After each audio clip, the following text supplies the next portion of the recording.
할렐루야. 2월 11일 금요일입니다. 누가복음 11장 37절부터 끝절 54절까지 말씀을 읽고 은혜 나누도록 하겠습니다. 예수께서 말씀하실 때에 한 바리새인이 자기와 함께 점심 잡수시기를 청함으로 들어가 앉으셨더니 잡수시기 전에 손 씻지 아니하심을 그 바리새인이 보고 이상히 여기는지라. 주께서 이르시되 너희 바리새인은 지금 잔과 대접의 겉은 깨끗이 하나 너희 속에는 탐욕과 악독이 가득하도다. 어리석은 자들아, 겉을 만드시니가 속도 만들지 아니하셨느냐. 그러나 그 안에 있는 것으로 구제하라. 그리하면 모든 것이 너희에게 깨끗하리라. 화 있을진저 너희 바리새인이여, 너희가 박하와 운향과 모든 채소의 11조를 들이되 공의와 하나님께 대한 사랑은 버리는도다. 그러나 이것도 행하고 저것도 버리지 말아야 할 것이니라. 화 있을진저 너희 바리새인이여, 너희가 회당의 높은 자리와 시장에서 문안받는 것을 기뻐하는도다. 화 있을진저 너희여, 너희는 평토장한 무덤 같아서 그 위를 밟는 사람이 알지 못하느니라. 한 율법 교사가 예수께 대답하여 이르되 선생님, 이렇게 말씀하시니 우리까지 모욕하심이니이다. 이르시되 화 있을진저 또 너희 율법 교사여, 지기 어려운 짐을 사람에게 지우고 너희는 한 손가락도 이 짐에 대지 아니하는도다. 화 있을진저 너희는 선지자들의 무덤을 만드는도다. 그들을 죽인 자도 너희 조상들이로다. 이와 같이 그들은 죽이고 너희는 무덤을 만드니 너희가 너희 조상의 행한 일에 증인이 되어 옳게 여기는도다. 그러므로 하나님의 지혜가 일렀으되 내가 선지자와 사도들을 그들에게 보내리니 그 중에서 더러는 죽임에 또 박해하리라 하였느니라. 창세 이후로 흘린 모든 선지자의 피를 이 세대가 담당하되 곧 아벨의 피로부터 제단과 성전 사이에서 죽임을 당한 사가랴의 피까지 하리라. 내가 너희에게 이르노니 과연 이 세대가 담당하리라. 화 있을진저 너희 율법 교사여, 너희가 지식의 열쇠를 가져가서 너희도 들어가지 않고 또 들어가고자 하는 자도 막았느니라 하시니라. 거기서 나오실 때에 서기관과 바리새인들이 거세게 달려들어 여러 가지 일로 따져 묻고 그 입에서 나오는 말을 책 잡고자 하여 노리고 있더라. 아멘. 자, 오늘은 한 바리새인이 예수님께 점심을 같이 잡수시기를 청하는 그런 모습으로 시작됩니다. 이 바리새인은 처음부터 예수님을 이렇게 시험에 빠뜨리기 위해서 그렇게 악한 의도를 가지고 예수님을 식사에 초대한 것은 아닌 것 같습니다. 그러나 예수님께서는 본래 의도하지 않으셨겠지만 그 집에 들어가서 많은 저주를 선포하고 나오셨습니다. 그 자리에는 예수님을 식사에 초대했던 바리새인뿐 아니고 그 바리새인과 친분이 있었던 또 다른 바리새인들, 그리고 율법학자들도 많이 있었습니다. 그들은 대체로는 예수님께 대해서 신기하게 생각하고 그 소문이 사실인가 알아보고 싶어 하고 그런 여러 가지 반신반의하는 마음으로 함께 식사에 초대되어서 식사를 하게 되었을 것입니다. 그런데 첫 식사가 시작되면서부터 예수님을 초대했던 바리새인이 마음의 시험에 듭니다. 왜냐하면 예수님께서 식사를 잡수시기 전에 손을 씻지 않았기 때문에 그렇습니다.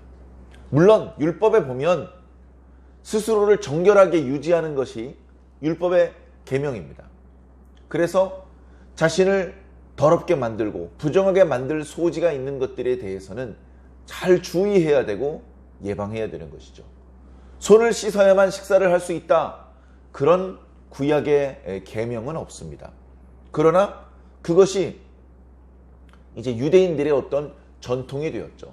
특히 유대인들 중에서도 종교적으로 열성파였던 바리새인들, 율법 학자들, 무슨 제사장들, 이런 사람들은 반드시 식사하기 전에 간단하게라도 손을 씻고 식사를 하는 것을 습관화했고, 그것이 자신을 좀 더 부정해지지 않게 거룩하게 유지하는 그런 방법이라고 믿었습니다.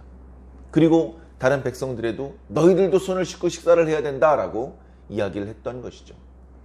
그것이 모든 유대인들에게 보편화된 것은 아닐지 모르지만 최소한 하나님의 나라에 대해서 설교하고 다니시는 분이라면 굳이 누가 가서 일러주지 않더라도 스스로 식사 전에는 손을 씻고 식사를 하는 그런 분일 거라고 어쩌면 기대를 했을 것입니다. 그런데 그 기대에 미치지 못하자 보고 이상히 여기게 되었던 것이죠. 물론 손을 씻는 것은 여러 가지 의미에서 좋습니다. 손을 씻고 먹는 것은 뭐 요즘 쓰는 표현으로 감염도 예방할 수 있고 감기도 예방할 수 있고 여러 가지 위생적으로 나쁠 것이 없는 것이죠. 그러나 그것이 법이 되고 나는 손을 씻고 너는 손을 씻지 않았으니 나는 정결한 사람이고 너는 부정한 사람이다 라고 그렇게 나와 저쪽을 구별짓고 상대방을 정죄하는 그런 도구로 쓰이는 것은 명백히 잘못된 것입니다. 그런데 그들은 본래는 선한 의도였는지 모르겠습니다만 결과적으로 악한 도구로서 그 관습이 사용되고 있는 것이죠. 예수님께서 그들의 관습에 대해서 알고 계셨습니다. 그들의 관습이 본래 좋은 의도에서 시작되었는지 모르지만 현재는 그 관습의 본래적인 의도는 사라져버렸고 악한 의도로만 그것이 쓰이고 있다는 것을 지적하셨던 것입니다. 들으라! 음식을 먹을 때에 너희들은 그릇의 안쪽은 깨끗하게 씻는구나. 그래서 거기에 음식을 담아서 먹는구나. 그런데 그릇을 닦는 것은 겉만 닦는 것이다. 겉만. 그래 그릇을 깨끗하게 닦고 손을 깨끗하게 씻고 그리고 위생적으로 잘 다듬어지고 조리된 음식을 먹는 것, 그것으로 너희가 정결해질 것이라고 생각하느냐? 그렇다면 너희 속의 탐욕과 너희 속의 불의는 어떻게 된 것이냐? 너희 속에는 탐욕과 악독이 가득하지 않느냐? 겉을 만드시니가 속은 만들지 않으셨겠느냐? 자, 가만히 생각해 보면요, 겉과 속은 분리가 불가능합니다. 한 객체의 안쪽과 바깥쪽을 겉과 속이라고 말하는 것 아니겠습니까? 그런데 어리석게도 이 바리새인들은 겉에만 신경을 씁니다. 옷 입는 것, 말하는 것, 행동 거지, 목소리, 표정, 그런 것만 신경 씁니다. 왜? 사람들이 그걸 보니까. 다시 말해서 바리새인들의 경건함이라는 것은 결국 외식이라는 겁니다. 그 내면의 진실함은 빠져있고 겉으로 드러나는 부분에 가식적으로 경건한 척하는 그런 모습일 뿐이라는 겁니다. 그래, 시장에서 인사받기를 좋아하고 회당에서는 상좌에 앉은 걸 좋아합니다. 그리고 11조를 드려도 야 니들은 겨우 그거 드리냐? 우리는 돈으로도 11조를 드리고 채소, 우리 집에 있는 텃밭에서 거기서 거두어 드린 것에서도 11조를 드려. 그런 말을 한다. 그런 것을 통해서 스스로 더 의롭다고 스스로 자랑하고 그렇지 못한 사람들을 깔본다. 그런데 율법의 더 중요한 정신인 사랑 그리고 공의는 너희들이 버렸도다. 그렇게 말씀하고 있습니다. 하나님께서 11조의 계명을 주신 의도는 땅을 분배받은 자들에게 그 땅을 통해서 얻게 된 수입의 10분의 1을 바치게 하신 것입니다.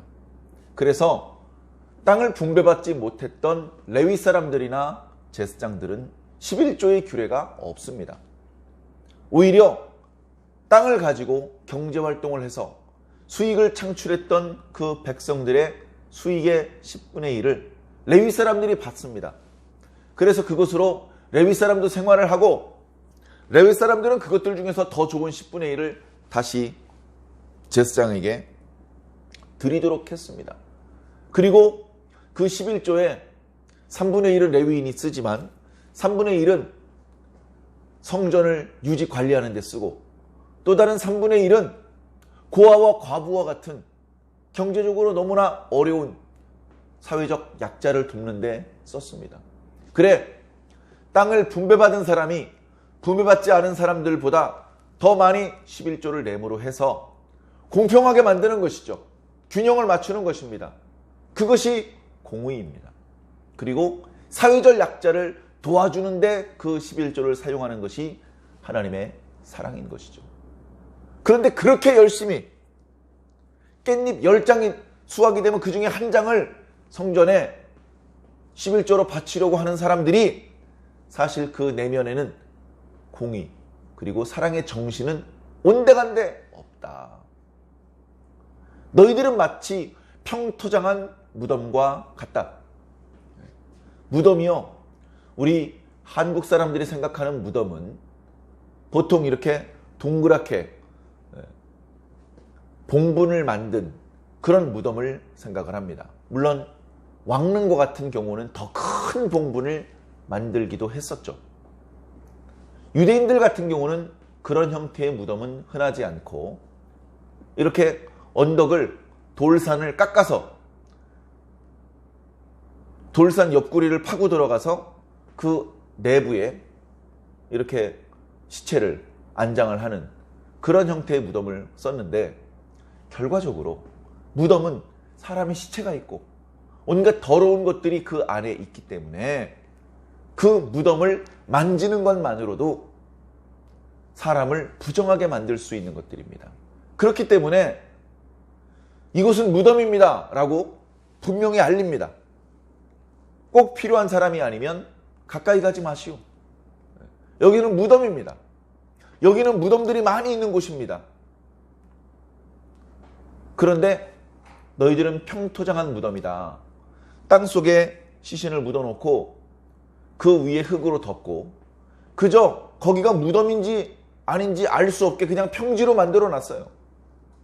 그러니까 그 밑에 더러운 것이 있는지 그 위를 밟고 다녔다가는 자신이 부정해지는지 알지 못하는 많은 사람들이 그 위를 지나다니다가 스스로 부정해지는 그런 일을 만들고 마는, 다시 말해 겉으론 깨끗한 척, 안에 더러운 것이 없는 척하고 있지만 내면에는 온갖 더러움과 탐욕과 악독이 가득하여서 사람들을 정결하게 만드는 것을 도와주는 것 같지만 사실은 더 부정하게 만드는 그런 기능을 하고 있는 그런 바리새인의 모습을 주님께서는 질타하시고 화 있을 것이라고 저주하셨던 것입니다. 그랬더니 한 율법 교사가 말합니다. 주님, 오늘 말씀이 좀 심하십니다. 오늘 선을 많이 넘으시는데요. 그렇게 말씀하시면 우리들을 모욕하시는 거 아닙니까?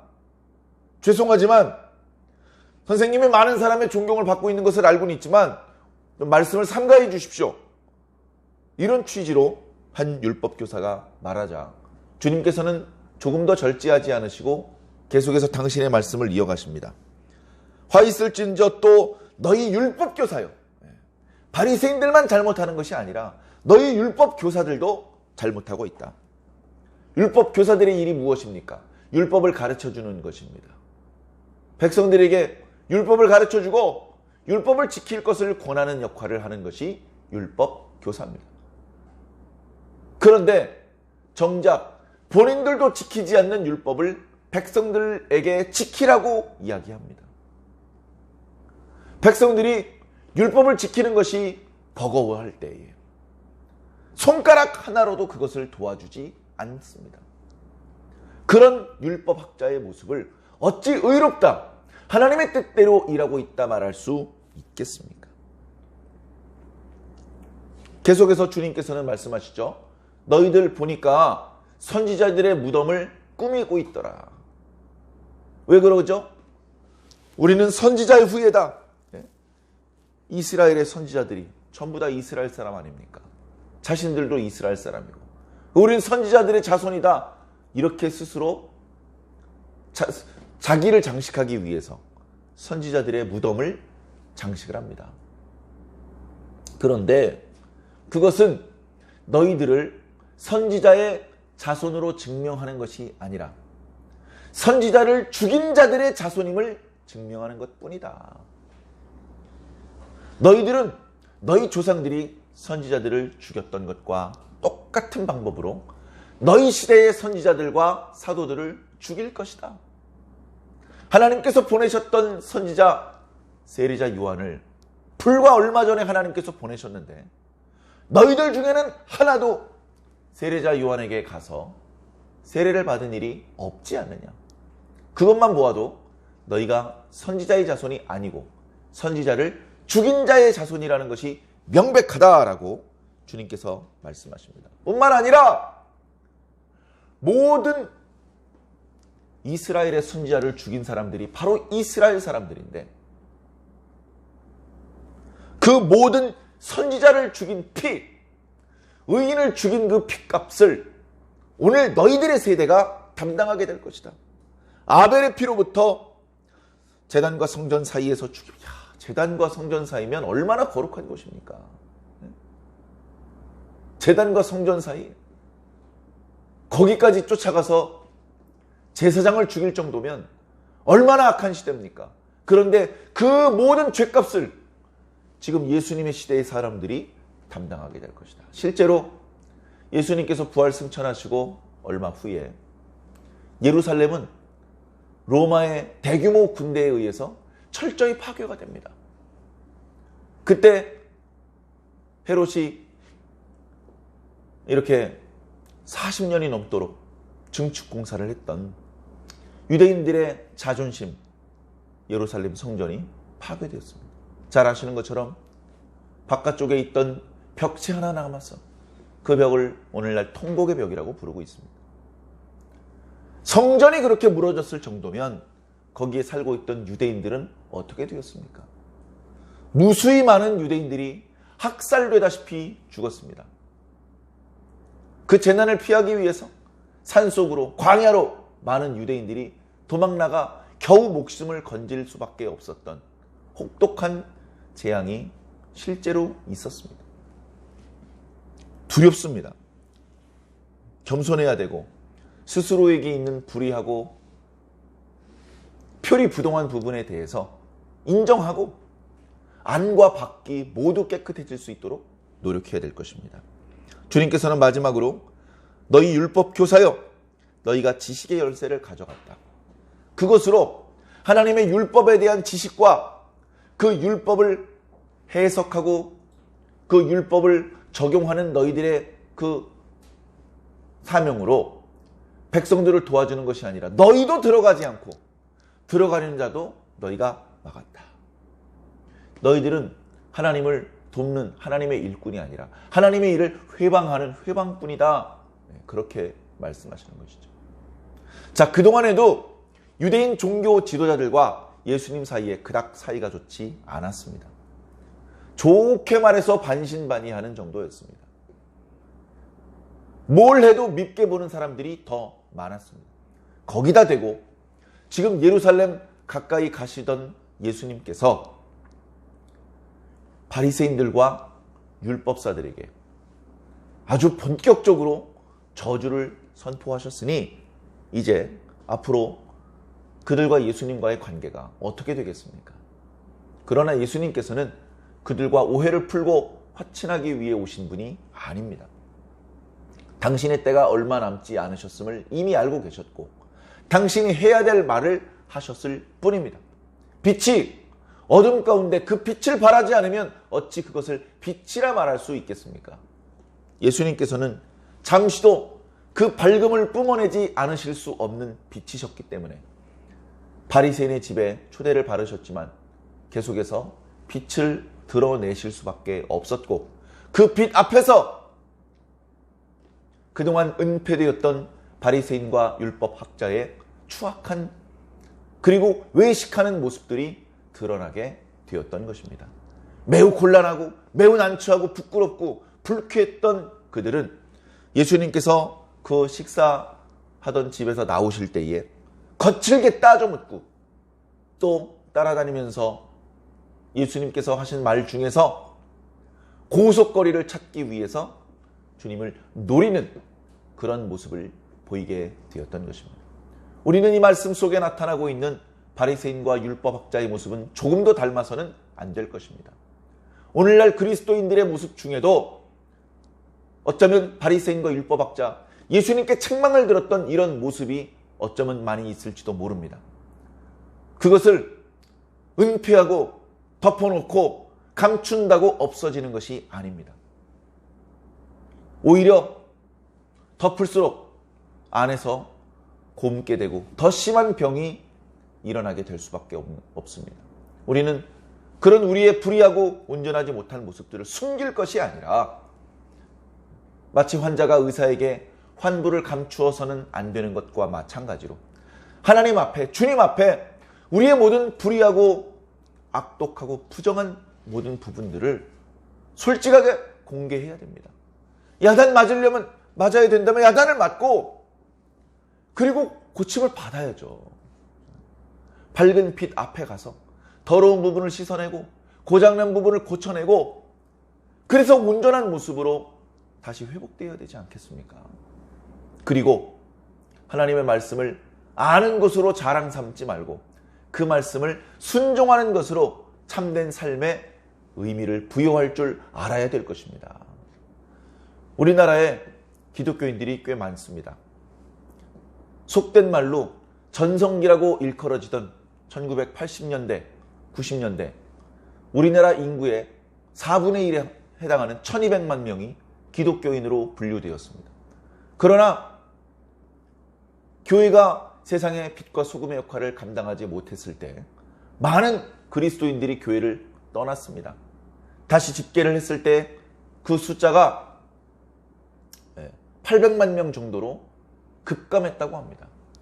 3분의 1이 떠나버린 것이죠.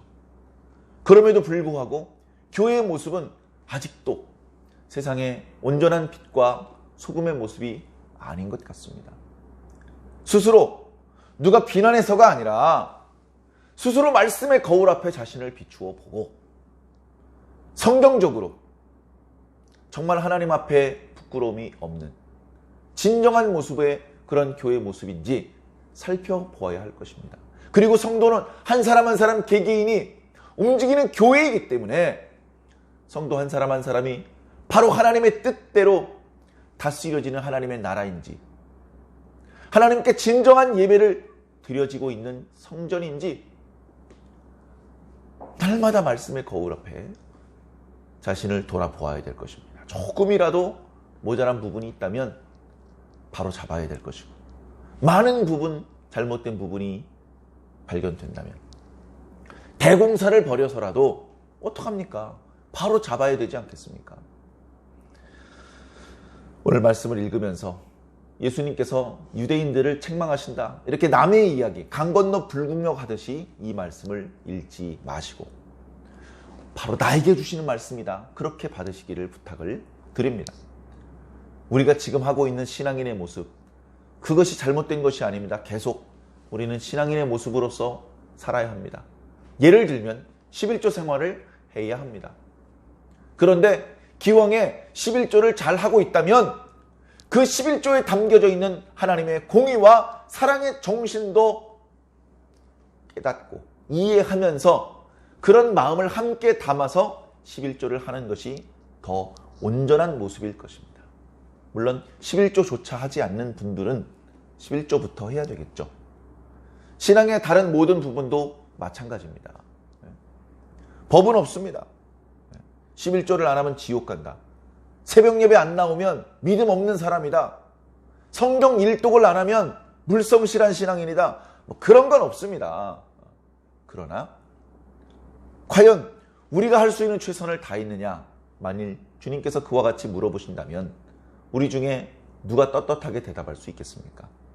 겸손하게 자신을 돌아보시고 누가 지적해서가 아니라 하나님 앞에서 좀 더 나은 모습을 보여드리기 위해 정말 선한 결단을 내리시기를 주님 이름으로 간절히 축원합니다.